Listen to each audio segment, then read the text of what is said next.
So often R&D is really just about perpetuating the core state, right? And just coming up with breakthrough innovations and technologies that sustain the existing core business, even at the risk that you continue to perpetuate the core to the point where the customer doesn't really care. So you continue to invest in R&D and the customer says, that's great that you've added all these features and functions, but I'm not going to pay for it because you've overshot what I need. So in the upward march to beat the competition, we sometimes leave the customer behind.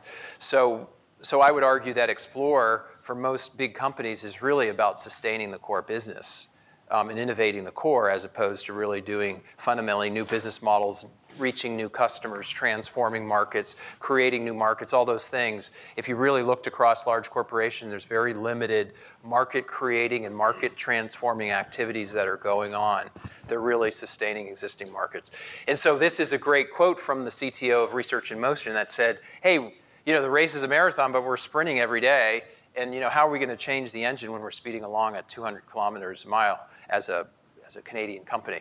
So that's what large corporations face, is how do you create the new and different while you're speeding along? How do you make room for it? And then, how do you let go of some things that are needed to be able to do that? And it is the challenge, as I said, change is now a constant. It's gotten a little cliche, change is happening faster than ever, but you just have to look at, sort of the acceleration of IT power, if you want to call it.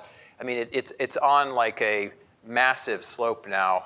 So to think that any company is going to be able to perpetuate itself like before, and the evidence is pretty overwhelming if you looked at it from a financial markets point of view. The average lifespan of a company on the S&P 500 now is less than 15 years.